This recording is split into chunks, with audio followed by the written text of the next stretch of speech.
بسم الله الرحمن الرحيم. الحمد لله رب العالمين، والصلاة والسلام على أشرف الأنبياء وسادة الأتقياء وسيد المرسلين سيدنا وحبيبنا محمد وعلى آله وأهل بيته وصحبه أجمعين. أما بعد، فقد قال الله تبارك وتعالى: يا أيها الذين آمنوا لا تأكلوا أموالكم بينكم بالباطل وتدلوا بها إلى الحكام لتأكلوا فريقا من أموال الناس بالإثم وأنتم تعلمون.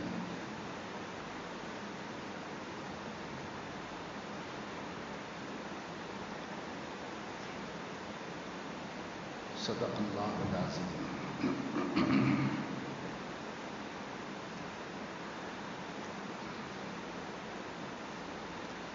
گزشتہ جمعے میں نے انبیاء علیہم السلام اور ان کے معجزات کے حوالے سے کچھ بات کی تھی، اور اسی سلسلے میں آگے بھی کچھ عرض کرنے کا وعدہ کیا تھا.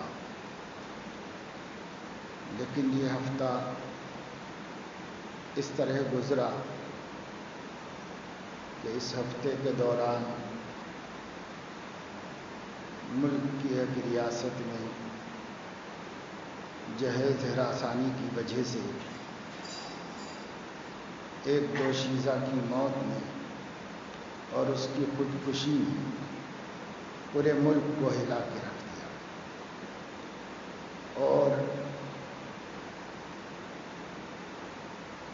اس کے ماں باپ کی آہوں اور کراہوں کو میڈیا کے ذریعے سے پورے ملک کے انسانوں نے سنا.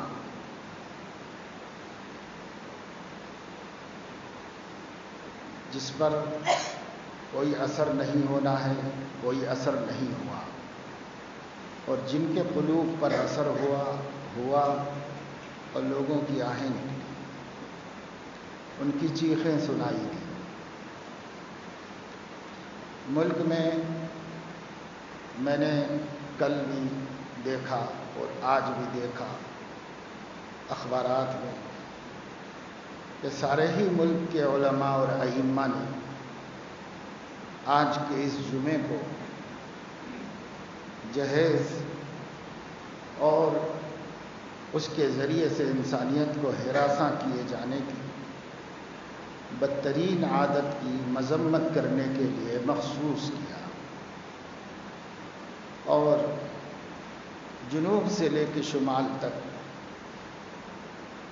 سبھی کا غالباً اس جمعے کا موضوع یہی ہے، اور اسی مسئلے پر امت کو متوجہ کرنے کا علماء نے ارادہ کیا ہے.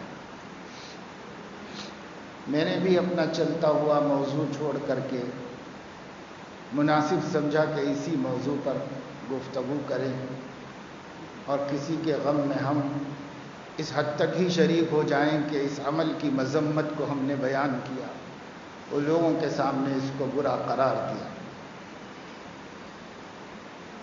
خودکشی اسلام میں ایک حرام عمل ہے اور بہت بڑا گناہ ہے، جہنم میں لے جانے والا گناہ ہے. حتیٰ کہ اگر مجاہد بھی خودکشی کرے تو جہنم ہی میں جاتا ہے. یہ بدترین عمل ہے، بہت بڑا گناہ ہے. صحیح بخاری کتاب الجہاد میں حضور اکرم صلی اللہ علیہ وسلم کا یہ ارشاد منقول ہے کسی کی ایک خبر کے جواب میں کہ ایک صحابی نے حضور علیہ السلام سے عرض کیا ایک جنگ کے موقع پر کہ فلاں مسلمان بہت بہادری اور جسارت و جرأت کا مظاہرہ کر رہا ہے اور بڑی بے جگری سے بے دریغ دشمنوں کی صفوں میں گھس رہا ہے اور کافروں کو مار رہا ہے. حضور علیہ الصلاۃ والسلام نے یہ سن کر فرمایا هو من اہل النار، وہ جہنمیوں میں سے ہے۔ آپ کی اس خبر سے راوی کہتے ہیں کہ صحابہ کرام کو گرانی، یعنی ایک اتنا اچھا انسان اور ایسا زبردست مجاہد اور ایسا زبردست جری اور شجیع اور بہادر انسان، اس کی تعریف کی گئی تو حضور علیہ السلام نے سن کے فرمایا هو من اہل النار، وہ جہنمیوں میں سے ہے۔ تو خود صحابی کہہ رہے راوی کہ سننے والے صحابہ کو گراں گزرا اور ان کو حضور علیہ السلام کی یہ بات سچی ماننے کے باوجود دلوں پر بڑی بھاری ہوئی۔ ایک صحابی کہتے ہیں کہ میں نے سوچا کہ ایک طرف تو خیر ہی خیر نظر آ رہا ہے اور ایک طرف نبی کی سچی زبان اس کو جہنمی بتا رہی ہے، تو ذرا میں پیچھا تو کروں، دیکھوں کہ کیا وجہ ہے کہ نبی نے ایسا کیوں فرمایا۔ تو کہتے ہیں کہ میں اس کے پیچھے لگ گیا، وہ رکتا تو میں رک جاتا، وہ بڑھتا تو میں بڑھتا، وہ لڑتا تو میں اس کے ساتھ ہوتا، وہ داہنے بائیں ہوتا میں بھی داہنے بائیں ہوتا، ہر حرکت پر نظر رکھتے ہوئے اس کا تعاقب کرتا رہا، یہاں تک کہ میں نے دیکھا کہ بہت دشمنوں کے مقابلے میں بہادری دکھا کر بہت سے دشمنوں کو جہنم رسید کر کے خود اپنے لیے بھی جہنم کا سامان اس طرح اس نے کر لیا کہ جب اس کو زخم آئے اور وہ زخموں کو برداشت نہیں کر سکا تو اس نے اپنا نیزہ اپنے پیٹ میں گھوپ کر اپنے آپ کو اس پہ گرا لیا اور اسی کی وجہ سے اس کا دل کٹا اور اس کی موت آئی۔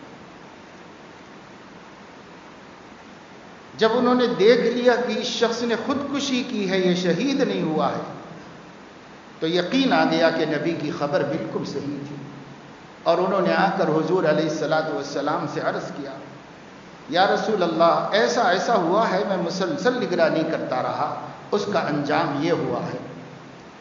تو آپ نے خود زور سے فرمایا اشہد انی رسول اللہ، میں گواہی دیتا ہوں کہ میں اللہ کا رسول، غلط بات نہیں بتاتا، صحیح بات بتاتا۔ تو خودکشی تو اتنا بڑا گناہ ہے کہ نبی کی کمانڈنگ میں نبی کے ساتھ جہاد کرنے والا بھی اتنی خدمت کر کے اسلام کی، پھر بھی اپنے آپ کو جہنم میں لے گیا خودکشی کی وجہ سے۔ اللہ کے نبی کی سچی خبر نے، زبان نے خبر دی ہوا من اہل النار، وہ جہنمیوں میں سے۔ پھر حضور نے اپنی اس خبر کے صحیح ہونے پر اپنے رسول ہونے کی شہادت اپنی زبان مبارک سے دی۔ اب رہ گیا یہ سوال کہ اس نے اتنے اچھے اچھے کام بھی تو کیے، اسلام کو اتنی زبردست مدد بھی تو پہنچائی، اس غلط فہمی کو دور کرنے کے لیے آپ نے اس کے آگے یہ ارشاد فرمایا ان اللہ لیؤید ھذا الدین بالرجل الفاجر، اللہ تعالیٰ کسی گنہگار سے بھی اس امت کی مدد کرا لیتے ہیں، فاجر فاسق سے بھی اس امت کا کام اللہ نکالتے ہیں، اس دین کی مدد کراتے ہیں۔ لیؤید ھذا الدین، اس دین کی مدد اور تائید بالرجل الفاجر، کسی گنہگار اور فاسق سے بھی کرا لیتے ہیں اللہ تعالیٰ۔ تو یہ ساری تفصیل بتا رہی ہے کہ خودکشی معمولی گناہ نہیں، بہت بڑا گناہ ہے۔ نبی نے راہ خدا میں اتنا کام کر کے بھی خودکشی کرنے والے کو جہنمی ہی فرمایا ہے۔ یہ اور بات ہے کہ وہ مومن ہے، اس کی مغفرت ایک دن ضرور ہوگی، لیکن گناہ بہت بڑا گناہ ہے۔ یہ ایک پہلو ہے خودکشی کی مذمت کو سمجھنے کے واسطے، اور اس کی برائی اور اس کی مذمت اپنے گھروں میں اپنی عورتوں، اپنی بچیوں اور اپنے بچوں کو سمجھانے کے واسطے۔ یہ میں نے بتایا آپ کو کہ خودکشی بہت بڑا گناہ ہے اور بہت قابل مذمت عمل ہے، اور اس کا انجام جہنم ہے نبی کی خبر کے مطابق۔ لیکن اس قسم کے واقعات میں یہ پہلو اس سے زیادہ اہم اور غور کرنے کا ہے کہ خودکشی کرنے والے مظلوم ہیں اور مظلومیت انہیں اس انتہا کو پہنچائے۔ مومن کو چاہیے کہ کتنی بھی مصیبت آئے وہ صبر سے کام لے، خودکشیوں کا سبب یا تو غصہ ہوتا ہے یا پھر بے صبری ہوتی ہے. حالات کو برداشت نہیں کر سکے اور آسانی اس میں دیکھی کہ اپنے آپ کو اپنی جان لے کر ختم کر دیا جائے. یہ بے صبری ہے. اور غصہ بعض دفعے آدمی خون کھول جاتا ہے کسی معاملے میں. طبیعت میں غصے میں شدت ہوتی ہے, حدت و گرمی ہوتی ہے. سوچا نہ سمجھا اور انجام کو غور نہیں کیا اور خودکشی کر بیٹھا.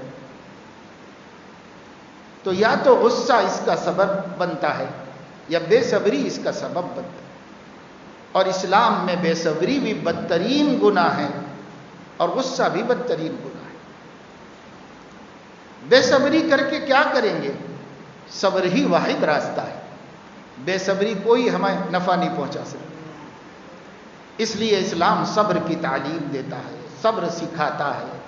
مسائل میں, مشکلات میں, آسمانی آزمائشوں میں, سلطانی ابتلاءات میں, ہر حال میں آدمی کو چاہیے کہ وہ صبر کا دامن مضبوط رکھے اور صبر کا دامن ہاتھ سے چھوٹنے لگے. دوسرے, غصہ وہ جہنم کی آگ کا اثر ہے. انسان کے جسم میں جو آگ ہے, انسان کا جو خمیر ہے وہ آگ بھی ہے اس میں. انسان کے جسم میں جو آگ ہے یہ آگ بھڑکتی ہے. کسی کے جسم میں زیادہ ہوتی ہے, کسی کے اندر کم ہوتی ہے. جو غصے والے ہوتے ہیں ان کو چاہیے کہ بھائی وہ اللہ کا دین کا علم رکھنے والوں سے مشورہ کریں, علماء سے معلوم کریں, پوچھیں, عورتیں ہوں یا مرد, اپنے اس غضب کا کیسے علاج کیا جائے. صحابہ میں بھی بعض لوگوں کو بہت غصہ آتا تھا. حضور علیہ الصلاۃ والسلام نے ایک آدمی کو دیکھا کہ غصے سے اس کے منہ سے جھاگ نکل رہا. آپ صلی اللہ علیہ وسلم نے فرمایا کہ میں ایک ایسا کلمہ جانتا ہوں, اگر وہ اس وقت اس کو پڑھ لے تو وہ اپنے غصے پہ قابو پائے. پوچھا کیا ہے؟ فرمایا لا حول ولا قوت الا باللہ العلی العظیم. اس کو پڑھ لے تو اس پر قابو پا جائے. تو غصہ تو آتا تھا نا. حدیثوں میں ہے کہ غصہ آ جائے تو اعوذ باللہ من الشیطان الرجیم پڑھو. تو غصہ آتا تھا ہوگا نا, اس زمانے کے لوگوں کو بھی آتا تھا. نبی کے صحابہ اور مسلمانوں کی جماعت میں بھی بعض غصے والے تھے. فطری چیز ہے, کم زیادہ ہوتا ہے, سب میں ہوتا ہے. لیکن اس غصے کو کیسے کنٹرول کیا جائے, اس پر کیسے قابو پایا جائے. یہی غصہ تو رشتے توڑتا ہے, یہی غصہ تو طلاق تک پہنچاتا ہے, یہی غصہ تو زندگیاں برباد کرتا ہے, یہی غصہ تو بچوں کو بے سہارا بنا کے رکھ دیتا ہے. یہی غصہ چھوٹے چھوٹے بچوں کو ماں باپ سے بغاوت کر کے سڑکوں پر پھرنے اور جگہ جگہ جا کے مزدوریاں کرنے اور ذلتیں اٹھانے پر آمادہ کر دیتا ہے. غصہ ہر برائی کی جڑ, ہر نقصان کا سبب. یہ غصہ ہمارے اندر اللہ نے کسی مصلحت سے رکھا ہے. اس کا نہ ہونا بھی ہماری انسانیت کو ناقص بنا دیتا ہے. اس لیے اس کو رکھا گیا ہے, پر اس کو یوز کیسے کیا جائے, کب کیا جائے, کیسے استعمال کیا جائے, کہاں کیا جائے, کہاں نہ کیا جائے, اس کی تعلیم بھی کتاب و سنت میں دے دی گئی ہے. اس کی روشنی میں اپنے آپ کی اصلاح کرنا اور اپنی اس صفت پر قابو پانا یہ بہت ضروری چیز ہے. یہ سکھانا ہے. آپ اپنی بیٹیوں کو ڈگری دلائیں, آپ اپنی بیٹیوں کو ایم اے بی اے بنائیں, انجینئر ڈاکٹر بنائیں, سب بنائیں, پر انسانیت نہ سکھائیں, صفات محمدی سے آراستہ نہ کریں. ایک انسان کے جو اچھے اخلاق ہیں ان اخلاق کی تربیت نہ کریں.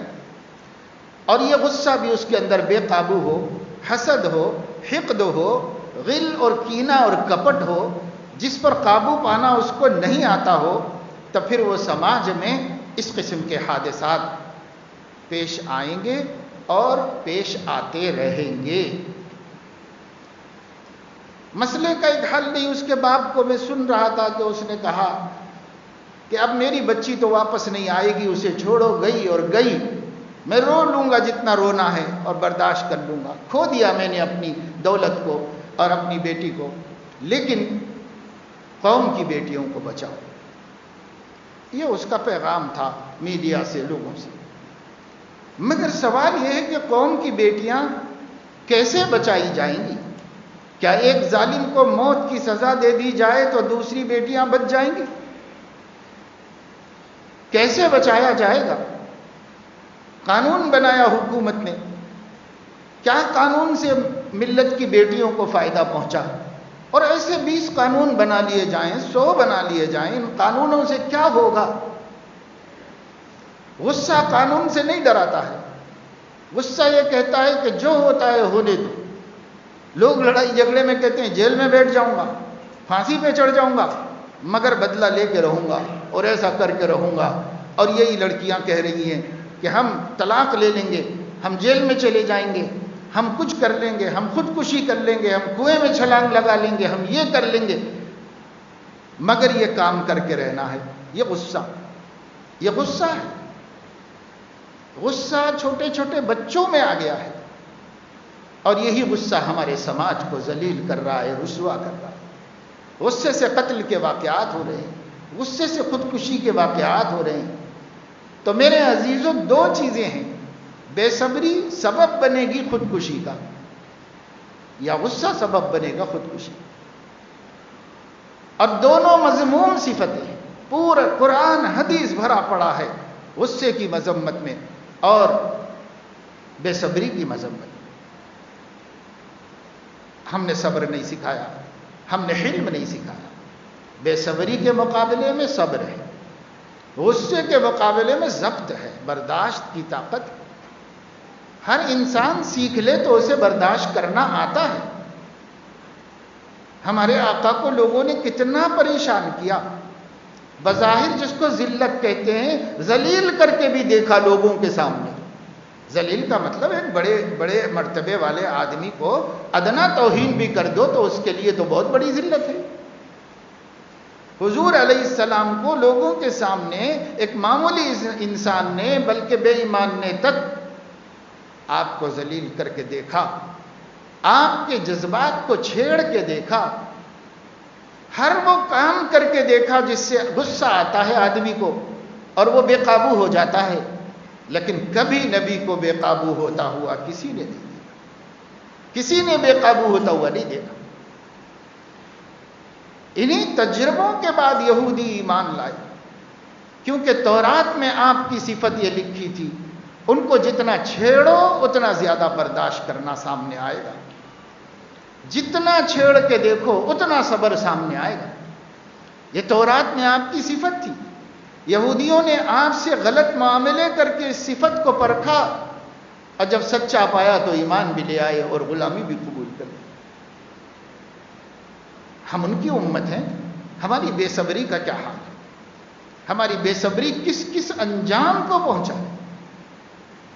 کئی لوگ ایسے ہیں جن کے طلاق کے معاملات آتے ہیں، تو اس میں جب حالات ان کو بتانے کے لیے کہا جاتا ہے کہ کیا ہوا، تو بعض دفعے عورتیں بتاتی ہیں کہ صاحب کم از کم 10 دفعے، کم از کم 15 دفعے وہ مجھے طلاق دے چکے ہیں۔ 15 دفعے دینے کے بعد بھی کیسے بیوی باقی رہ گئی بھائی؟ تو ایک دفعے دینے کے بعد علیحدگی ہو جاتی ہے، رجوع کرنے کی گنجائش ہے، ایک ہی طلاق دی ہے تو رجوع کر سکتا ہے، نہیں کیا تو آگے بڑھ گئی بات، پھر اس نے دوسری طلاق دے دی، پھر تیسری مرتبہ دے دی، تو اب گنجائش ہی کہاں باقی رہ گئی؟ اس کے بعد گنجائش ہی کہاں باقی رہ گئی؟ لیکن وہ اطلاع دے رہے ہیں، لکھ کے بھی دے رہے ہیں کہ صاحب اب تک کم سے کم 10 مرتبہ مجھے طلاق دے چکے ہوں گے، اب ہم ان کو نہیں برداشت کرنا ہے، اب ہم کو نہیں جانا ہے، نہیں رہنا ہے۔ تو 3 کے بعد کیسے رہ رہی تھی؟ اس کے بعد کہاں سے گنجائش تھی رہنے کی؟ مگر جہالت ہے، جہالت کی وجہ سے سب چلا رہے ہیں کام اپنا۔ تو کیوں دیتا ہے یہ بار بار طلاق؟ یہ طلاق دے دوں گا، یہ چھوڑ دوں گا، یہ کر دوں گا، یہ کر دوں گا، کیا ہے یہ غصہ نہیں تو اور کیا ہے؟ ارے بھائی غصے میں قابو ہوتا تو زبان سے وہ بات کہتا جو نہیں کہنی چاہیے وہ نہ کہتا، اور جو کہنی چاہیے وہ کہتا۔ ڈانٹتا، خفا ہوتا، کچھ بھی کرتا، لیکن زبان سے ایسی بات تو نہ بولتا جو اس کی زندگی کو توڑ دے. غصہ، غصہ، یہ غصہ بدترین بلا ہے. ایک صحابی نے پوچھا یا رسول اللہ کچھ نصیحت خاص فرما دیجئے. فرمایا لا تغضب. انہوں نے کہا کچھ اور؟ لا تغضب. کوئی اور بات بھی فرما دیجئے. فرمایا لا تغضب. تینوں دفعے بھی یہی بات کہی. غصہ مت کرو، غصہ مت کرو، غصہ مت کرو. راوی کہتے ہیں اگر میں اور بھی پوچھتا تو آپ یہی دہراتے رہتے. لا تغضب، لا تغضب، لا تغضب. غصہ مت کر، غصہ مت کر، غصہ مت کر. یہی وصیت ہے میری، یہی نصیحت. ہمارے نبی ہم کو نصیحت کی ہے، ہمیں ان کی نصیحت کی کیا پرواہ ہے؟ کیوں کہا آخر بار بار اس کو؟ اسی لیے نہ کہ یہ نادان غصے میں کیا کیا نقصانات اٹھائے گا. اب میرا امتی ہے، نقصان اٹھائے گا، تکلیف مجھے ہوگی. اس لیے حضور فرما رہے مت کرو غصہ، مت کرو غصہ، مت کرو. لیکن غصہ تو خودکشیوں کے دو سبب ہوتے ہیں. ایک سبب ہے صبر نہ کر سکنا، اور ایک سبب ہے غصے کا قابو سے زیادہ ہو. یہ دو سببوں سے عام طور سے لوگ خودکشی کرتے ہیں. لیکن یہاں جو دوسرا پہلو بھی غور کرنے کا ہے اور بہت اہم ہے، وہ یہ ہے کہ آخر بے صبری کسی نے کی تو کسی ظلم پر، کسی زیادتی پر، کسی مصیبت ہی پر کی ہوگی. اگر یہ مصیبت اللہ کی طرف سے آئی ہے تو اس مصیبت پر صبر نہ کرنا بہت بری بات ہے. اور اگر یہ مصیبت انسانوں کی طرف سے آئی ہے تب بھی بے صبری بری بات ہے، لیکن وہ مصیبت لانے والا انسان وہ بھی تو مذموم ہے. اس کی جتنی مذمت کی جائے کم ہے. وہ کہاں سے ہوئی؟ کسی کی بیٹی، کسی کی بھی ہوگی، بیٹی ہے، اگر اس نے خودکشی کی ہے جہیز کے مطالبوں سے عاجز ہو کر، تو یہ ظالم کتنا بڑا ظالم ہے. اس ظالم کی جتنی مذمت کی جائے کم ہے. اس کو مار ڈالا جائے. ملک میں قاتل اگر اسلام ہوتا تو قاتل کی سزا قتل ہی ہے. اسے قتل کر دیا جاتا، اسے نمونہ عبرت بنا دیا جاتا. جزاء بما کسبا نکالا من اللہ کہہ کر اس کو لوگوں کے لیے عبرت بنا دیا جاتا. لیکن یہ سزا تو ملتی نہیں. اس ملک کے اندر ہر آدمی کو اطمینان ہے کہ بہت سے بہت کیس بنے گا، اور وہ کیس بنے گا تو 10-20 برس تو جی ہی لوں گا.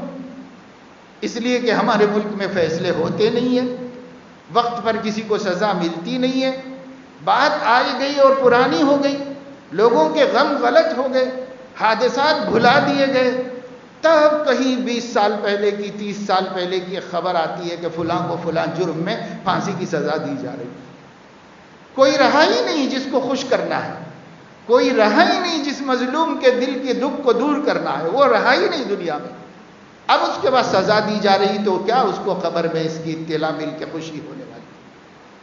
سزا تو اس وقت ملتی جب کسی کا دل دکھا ہے اور اس دکھی دل کو سکون دے دیا جاتا. اسلام میں فوراً فیصلے ہیں، اور اسلام میں فوراً سزا دی جاتی ہے. یہ تو ہے نہیں. لیکن اگر دے بھی دی جائے تو کیا ہوگا؟ کیا ختم ہو جائیں گے جرائم؟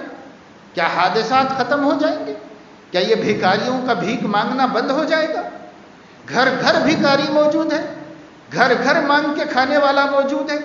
وہ بھی اپنی بیوی سے بے شرمی کی انتہا، بے حیائی کی انتہا ہے کہ عورت سے مانگ کے آدمی کھائے اور عورت پر ڈیپینڈ ہے. قرآن میں مرد کی فضیلت ہی اس کو بیان کیا گیا ہے. الرجال قوامون علی النساء. مرد عورتوں پر حاکم ہیں اور ان کے مصلح اور ان کے سنبھالنے والے ہیں، ان کی گاڑی زندگی کی چلانے والے ہیں. قوام کے بہت معنی ہے. کیوں ہے؟ عورت کو کیوں نہیں بنا دیا گیا؟ مرد کو کیوں بنایا گیا؟ آخر وہ بھی تو انسان ہے، عورت کو بھی تو بنایا جا سکتا تھا قوام. اس لیے ہے بما فضل اللہ بعضهم على بعض وبما انفقوا من اموالهم، دو وجہوں سے بجائے عورت کے مرد کو گھر کا حاکم اور عورت کا سرپرست بنایا گیا، دو وجہوں سے۔ ایک فطری وجہ ہے کہ اللہ نے پیدا کیا ہے مرد کو کامل العقل اور مرد کو قوت والا، طاقت والا اور اچھے برے کو اچھی طرح سمجھ سکنے والا، مضبوط دل کا مرد کو اللہ نے بنایا۔ عورت رقیق القلب ہے، نرم دل ہے، جلدی متاثر ہونے والی ہے، جلدی ہیبت کھانے والی ہے، اس لیے اس کے مقابلے میں بما فضل اللہ بعضهم علی بعض، اللہ نے تخلیق میں کسی کو کسی پر فضیلت دی ہے، اس وجہ سے مرد کو قوام بنایا۔ اور ایک وجہ یہ، اور وَبِمَا أَنفَقُوا مِنْ أَمْوَالِهِمْ، اور اس وجہ سے کہ وہ اپنے مال اپنی بیوی پر خرچ کرتا ہے، اپنے بچوں پر خرچ کرتا ہے، اپنا گھر اپنی کمائی سے چلاتا ہے۔ وَبِمَا أَنفَقُوا مِنْ أَمْوَالِهِمْ، یہ سبب ہے مرد کو عورت کے اوپر فضیلت دیے جانے کا، یہ سبب ہے گھر کی ذمہ داری اور فیملی کی ذمہ داری مرد کے سپرد کرنے کا، یہ سبب ہے۔ وَبِمَا أَنفَقُوا مِنْ أَمْوَالِهِمْ، اور اگر وہ اسی سے مانگ کے کھاتا ہے تو اس کی کیا عزت ہے، اس کو مرد بننے کا کیا حق ملا ہوا ہے، کیا فضیلت ہے۔ ایک تو ہے کہ اللہ نے مرد بنایا تھا پر اس نے اپنے بڑے پن کو خود ہی قائم نہیں رکھا، خود ہی ختم کر دیا۔ یہ بھیک مانگنا، اور اس کا نام جہیز کیوں رکھا گیا ہے؟ کیوں جہیز رکھا ہے لوگوں نے اس کا نام؟ اس کو بھیک مانگنا کہیے، صاف لفظوں میں بھیک مانگنا کہیے، چھوڑ دو جہیز بولنا، اس کو کوئی جہیز وہیز نہیں ہے، یہ سب بھیک مانگنا ہے، بھیک مانگنا ہے، سوال کی ذلت میں مبتلا ہونا ہے۔ کیوں مانگ رہے ہیں آپ؟ کیوں مطالبے کر رہے ہیں؟ آپ مرد ہیں یا عورت ہیں؟ اگر آدمی میں مردانگی نہیں ہے تو ہائی کورٹ کے پیچھے ایک قبیلہ رہتا ہے، وہاں جا کے نام لکھا لے، اولی لوگوں کے ساتھ بھیک مانگے، سڑکوں پہ ناچ ناچ کے بھیک مانگتے ہیں، بھیک مانگ کے زندگی گزارو۔ اور اگر مرد ہو تو مردانگی کا ثبوت دو۔ ہم جیسے بھی ہیں آپ کی بیٹی کو پرورش کر لیں گے، کھلائیں گے، پلائیں گے، ضروریات پوری کریں گے، ہماری زیادہ حیثیت ہو یا کم ہو، جو بھی اللہ نے دیا اس میں ہم اپنی طرح، اپنے گھر کے ایک اور فرد کی طرح، ایک زائد فرد سمجھ کر اپنے گھر میں ان کے ساتھ ہم اسی طرح گزر بسر کریں گے، بلکہ دوسرے کے گھر سے آئی ہوئی پرائی بیٹی ہونے کی وجہ سے زیادہ لحاظ اور زیادہ خیال کر لیں گے اس کا۔ لیکن ہمیں چاہیے کچھ نہیں، ہم اس بیٹی کو چاہتے ہیں، ہمیں بیٹی دو اور کچھ نہیں چاہیے۔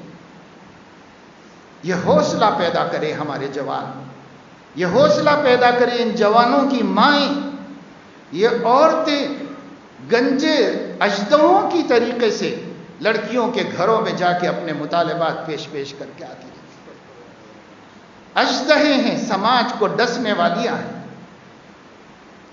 اور بہت سے مرد بھی بے غیرت ہیں جو سوال کرتے ہیں، کیوں مانگ رہے ہو؟ مانگنا، سوال کرنا جائز ہے۔ حدیث کی کتابیں پڑھو، بخاری شریف میں، مسلم شریف میں، مشکات شریف میں مستقل علماء نے، محدثین نے ابواب قائم کیے ہیں۔ کتاب الزکوٰۃ میں علماء جانتے ہیں، کتاب الزکوٰۃ میں جہاں زکوٰۃ کے احکام بیان کیے ہیں اور جہاں زکوٰۃ دینے کے احکام بیان کیے ہیں اور جن کو زکوٰۃ دینا چاہیے ان کی حیثیتیں متعین کی ہیں کہ کن کن کو دینا چاہیے، وہیں پر یہ ابواب بھی قائم کیے ہیں کہ اگر آپ لینے کے قابل ہو تب بھی مانگنے کی ذلت سے اپنے کو بچاؤ۔ بے شک ڈھونڈ ڈھونڈ کے ہر مستحق کو دینا چاہیے، بے شک ہر ضرورت مند کو دینے کی ترغیب کی دی گئی ہے اور اس کی ہمت افزائی کی گئی ہے، لیکن ادھر غربا کو بھی کہا گیا ہے کہ مانگو نہیں، مانگنا ذلت ہے۔ حضور علیہ الصلوۃ والسلام نے سوال نہ کرنے پر بیعت لی ہے۔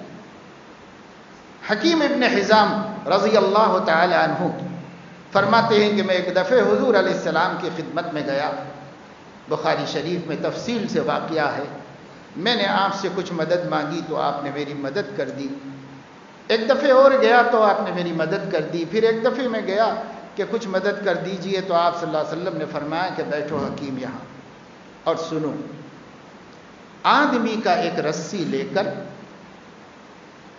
اور دراتی لے کر جنگل میں چلے جانا اور وہاں سے گھاس یا لکڑی کاٹ کے اس رسی سے باندھ کے بستی میں لانا اور اسے فروخت کر کے اپنے گھر کا چولہا جلا لینا کسی سے منگ کے کھانے سے بہت بہتر ہے۔ اور انہوں نے حضور علیہ السلام سے عہد کیا، یا رسول اللہ میں آپ سے وعدہ کر رہا ہوں آج کے بعد نہ آپ سے سوال کروں گا نہ کسی اور سے سوال، کبھی نہیں کروں گا، پوری زندگی میں سوال نہیں کیا کسی سے۔ صدیق اکبر رضی اللہ تعالیٰ عنہ نے کچھ مال تقسیم کیا، تمام صحابہ کو دیا، حکیم کا بھی حصہ نکالا، حضرت حکیم ابن حزام بلائے گئے، وہ آئے اور انہوں نے کہا امیر المومنین مجھے معاف کیجئے، میں نبی سے عہد کیا ہوا ہوں کہ سوال نہیں کروں، اللہ کے علاوہ کسی سے نہیں مانگوں گا، میں نبی سے عہد کیا ہوا۔ حضرت عمر کے زمانے میں انہوں نے جہاد کیا، جہاد میں بہت مال غنیمت آیا اور وہ مال غنیمت مجاہدین میں بانٹا گیا، حضرت حکیم کا حصہ رکھا ہوا تھا مسجد میں، بلایا گیا اپنا حصہ لے جاؤ بھائی، یہ غنیمت میں اللہ کا دیا ہوا تمہارا حصہ ہے۔ حضرت حکیم نے کہا کہ میں نے نبی سے عہد کیا ہے میں مخلوق کے ہاتھ سے کچھ نہیں لوں گا، میں سب اللہ سے لوں گا، مجھے معاف کیجیے امیر المومنین، میں نہیں لینا چاہتا آپ کا دیا ہوا کچھ بھی۔ حضرت عمر نے کہا لوگوں گواہ رہو، میں نے تو دے دیا تھا مگر یہ خود ہی نہیں لے رہے، اس کا اعلان کر کے لوگوں کو گواہ بنا دیا، پر انہوں نے لیا نہیں۔ ایک دفعہ نبی کو زبان دی تھی یا رسول اللہ آج کے بعد غیر اللہ سے سوال نہیں کروں گا، حالانکہ ضرورت پہ کرنے کی اجازت تھی، اس کے باوجود نہیں کیا۔ عہد لیے حضور نے بیعت میں کرایا بعض صحابہ سے، الا تبایعونی، کیا تم لوگ مجھ سے بیعت نہیں کرو گے؟ انہوں نے کہا یا رسول اللہ کس چیز پر بیعت کریں؟ فرمایا اس بات پر بیعت کرو کہ شرک نہیں کرو گے، چوری نہیں کرو گے، زنا نہیں کرو گے اور کفر کی طرف نہیں پلٹو گے چاہے کتنا بھی ظلم ہو جائے، اور کسی سے سوال نہیں کرو گے۔ سوال نہیں کرنے پر حضور علیہ السلام نے عہد لیا، بیعت لی صحابہ کرام سے، انہوں نے کہا ہاتھ بڑھائیے ہم اس بیعت کے لیے تیار ہیں۔ پھر انہوں نے بیعت کی اور اتنی غیرت کے ساتھ اس بیعت کو یاد رکھا، اتنے غیرت مند تھے صحابہ۔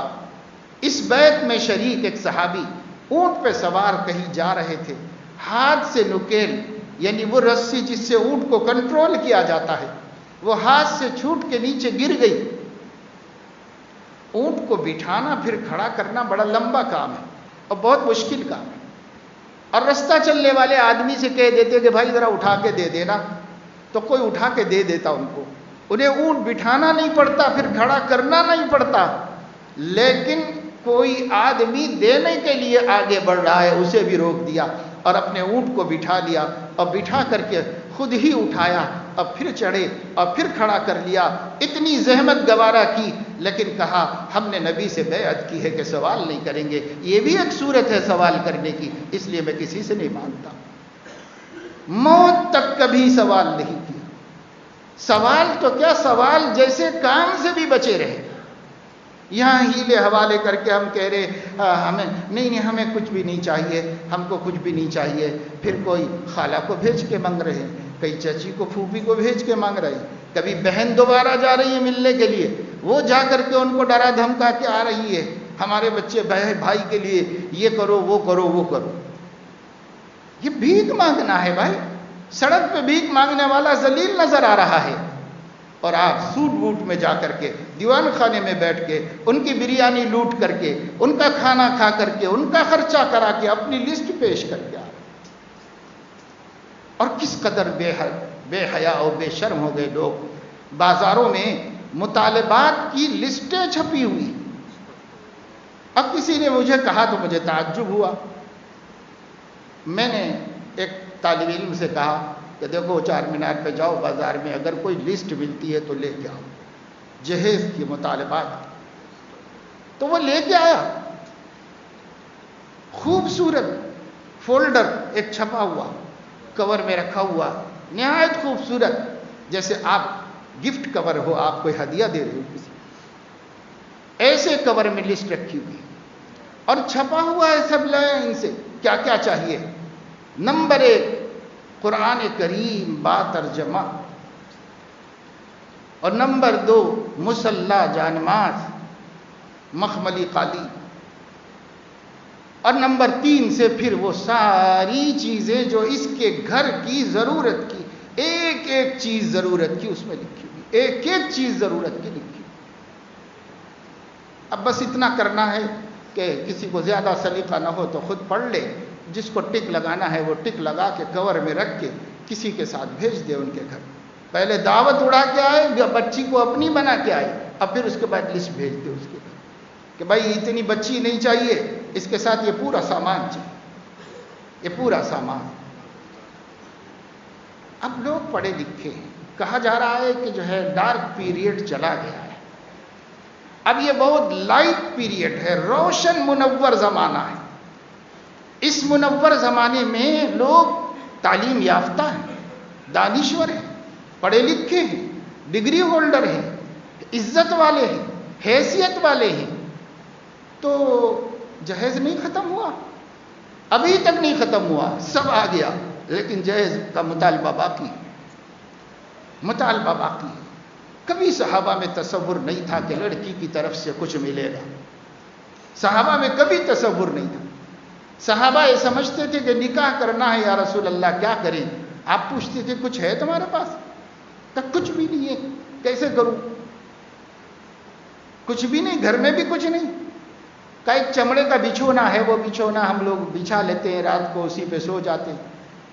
تو حضور علیہ الصلوۃ والسلام نے اسی کو منگایا, اسی کو بکوا دیا, اسی کو بکوا دیا حضور علیہ السلام.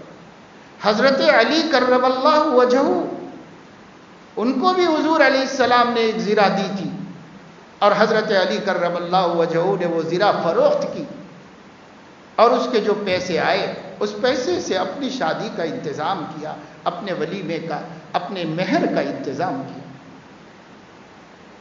اب وہ حضرت علی کی شادی کا ہی نکالے ہیں ہم لوگ بہانہ, کہ حضور علیہ السلام نے ایک چکی دی تھی, ایک گڑھا دیا تھا, ایک کھاٹ دی تھی چارپائی, اور حضور علیہ السلام نے ایک تکیہ دیا تھا, اور ایک لکڑی گاڑی تھی جس کے اوپر کپڑے لٹکا سکے. اور حضور علیہ السلام نے دو جہاں کے سردار کی بیٹی, جس کے لیے اللہ نے کہا تھا تم چاہو تو میں بطحہ مکہ کو سونے کی کر دوں. پورے پتھر, بطحہ کہتے ہیں اس زمین کو جہاں چھوٹے چھوٹے چھوٹے دور تک پتھر پھیلے ہوئے ہوتے, اس کو بطحہ کہتے ہیں. بطحہ مکہ کو آپ کے لیے سونے کی وادی بنا دوں. یا مدینے میں فرمایا کہ چاہو تو احد کے پہاڑ کو سونے کا پہاڑ بنا دوں. اگر نبی بنوا لیتے اللہ سے اور اپنی بیٹی کو ایک کھجور کی لکڑیوں کی کھاٹ دینے کے بجائے سونے کی پلنگ دیتے تو ہمارے نبی کے لیے ذرا مشکل نہیں تھا. آپ نہیں دے سکتے ہوں گے, لیکن نبی سب دے سکتے تھے. سونے کی چاندی کی اینٹوں کا گھر بنا کے دے سکتے تھے نبی. جس کو اللہ نے یہ پیشکش کی تھی اس کو کیا مشکل تھی. لیکن ان کے سینے میں دل تھا, اور وہ سوچتے تھے میں تو کر لوں گا, لیکن میرے امت کے غریب کہاں سے کر سکیں گے, اور میرے امت کے غریبوں کے دل ٹوٹ جائیں گے, ان کی بیٹیاں بیٹھی رہ جائیں گی, اور وہ بیچلر جنازے اٹھ جائیں گے ان لوگوں کی, اور ان کا کوئی بھی نہیں ہوگا. حضور علیہ السلام کو سب پتا تھا کیا کرنے والی یہ امت. آپ نے ایسا سادہ مظاہرہ کیا کہ ایک سلم بستی میں ٹوٹی جھوپڑی میں رہنے والا بھی اپنی بیٹی کی شادی سیدہ فاطمہ کی شادی کے معیار سے کر کے دے سکتا ہے, ان کے معیار کی شادی کر کے دے سکتا ہے. اور نبی کے معیار سے زیادہ کس کا معیار ہے جس کو ہم اسوہ بنائیں, نمونہ بنائیں. لقد کان لکم فی رسول اللہ اسوۃ حسنہ. لیکن ہم اس کے لیے کہاں آمادہ ہیں, ہم اس کے لیے تیار ہیں. کہا جا رہا تھا جہیز جاہلوں کے دور میں تھا, تو پڑھے لکھے کے دور میں کہاں سے آ گیا؟ کتنے حادثات ہو رہے ہیں، روز روز ہو رہے ہیں. ایک آدھ واقعہ میڈیا میں آتا ہے، وہ ایشو بنتا ہے، لیکن یہ گھر گھر قصے ہیں، روز روز کے قصے ہیں. کتنی بیٹیاں انبیاہی اس لیے بیٹھی ہوئی ہیں کہ ان کا باپ ہونے والے داماد کے مطالبات کو پورا نہیں کر سکتا. ہر آنے والا کچھ اپنے پیچھے لگا کے جا رہا ہے اور وہ اتنا نہیں دے سکتا. اور صبر کرو، اور صبر کرو، اور صبر کرو. کیا راستے ہیں ہماری بیٹیوں کے واسطے؟ یا تو خودکشی کرو، یا کوئی چاہنے والے غیر مسلم کے ساتھ حرام کاریاں کرو اور ان کے ساتھ زندگی گزارو. ان بدکاریوں کے اور ان خودکشیوں کے ذمہ دار ہمارا نوجوان نہیں ہے، سماج کے نوجوان اس کے ذمہ دار نہیں، ان کے باپ اس کے ذمہ دار نہیں، ان کی مائیں اس کی ذمہ دار نہیں ہیں. سب ذمہ دار ہیں. مت مانگو میرے عزیزو، ایک پائی مت مانگو. کچھ نہیں چاہیے ہمیں، اور یہ دل سے بولو، دل سے دکھاوے کے لیے نہیں. دل سے بولو، اگر آپ بھیجیں گے بھی تو ہم قبول نہیں کریں گے. میں اس لائق ہوں کہ ایک پلنگ بستر خرید لوں گا، ایک الماری لے آؤں گا. ہماری ضرورت اس وقت پوری ہو جائے گی. آگے جیسے جیسے ضرورتیں بڑھیں گی اللہ پاک میں ہمارا ساتھ دے گا اور ہم کر لیں گے. گھر گرہستی بھی کر لیں گے آئندہ چل کے. صاف کہہ دو نا، صاف کہہ دو، اس میں کوئی کھوٹ نہیں ہونا چاہیے، ایسے کرنا چاہیے. برسہا برس سے بولتے بولتے بولتے بولتے آدمی کو شرم بھی آتی ہے ایک دوسرے کو کہتے کہتے. اللہ نے توفیق دی 40 برس پہلے الحمدللہ ہمارے والدین کی سرپرستی اور تربیت سے میں نے نکاح لیا. لوگوں کو تقریریں کرتا رہا تو الحمدللہ میں نے کچھ بھی نہیں لیا. اللہ پاک نے زندگی میں برکت عطا فرمائی، اولاد عطا فرمائی، اولاد کو آنکھوں کی ٹھنڈک بنائی، نیک بنایا، دین کی خدمتوں کی توفیق دی.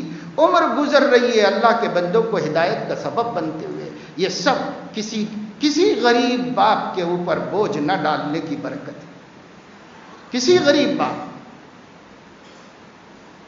میرے خسر مرحوم مزدور تھے، مزدور آدمی تھے، یومیہ آمدنی کے اوپر ان کی زندگی تھی. روز کی مزدوری لا کے گھر چلاتے تھے. الحمدللہ اللہ کا کرم ہے کہ اللہ تبارک و تعالی شانہ نے کسی غریب باپ کے بوجھ نہ بننے کی برکتیں عطا فرمائی. اللہ نے لوگوں کے قلوب میں محبت ڈالی. اللہ پاک نے دین کی خدمتوں کے بڑے بڑے موقع عطا فرمائے. میں سمجھتا ہوں کہ کسی کی دعا ہے. آدمی کا کیا کمال ہے، کسی کی دعا ہے. بچے ہمارے بڑے ہوئے، میں نے ہر بیٹے سے یہ کہا کہ بیٹا تم کو صرف 2 چیز کی ضرورت ہے.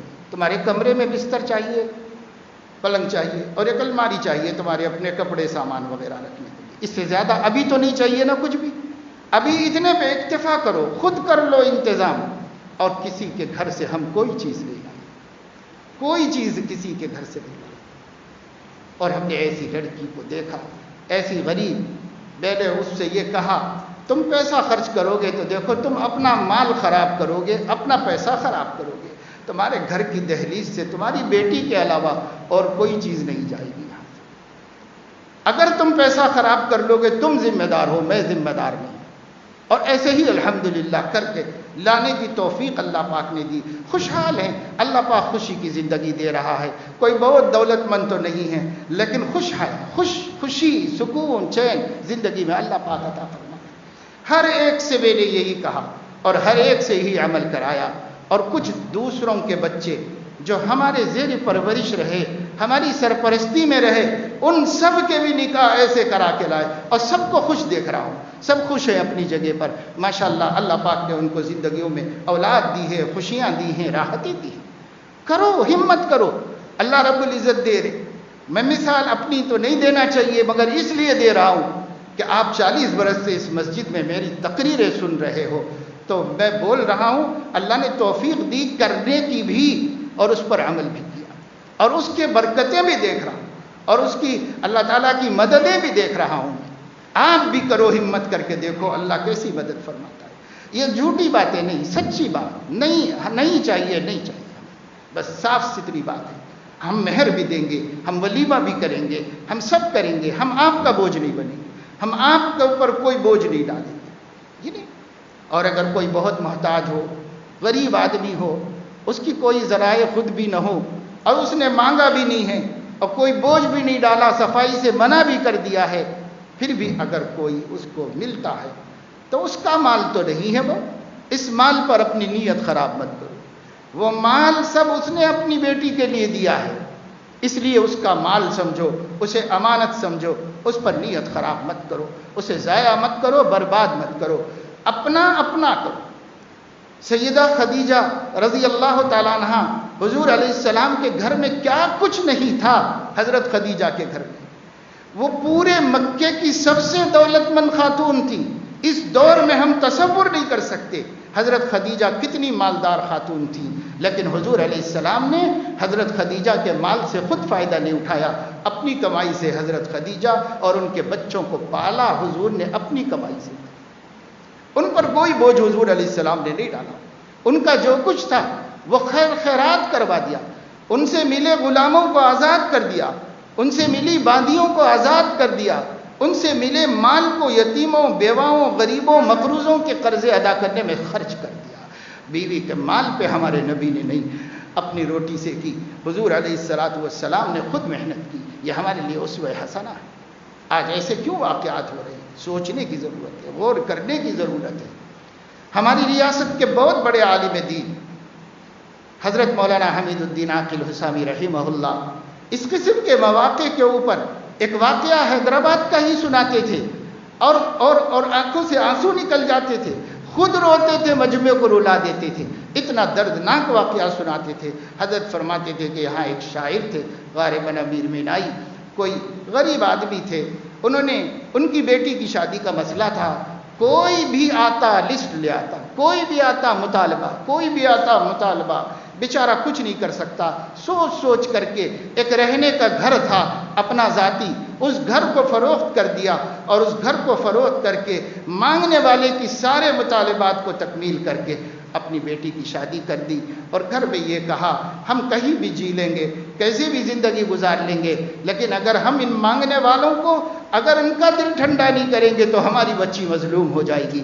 اس وجہ سے انہوں نے گھر بیچ کے سب کچھ مانگا ہوا دے دیا اور بیٹی کی شادی کر کے دے دی۔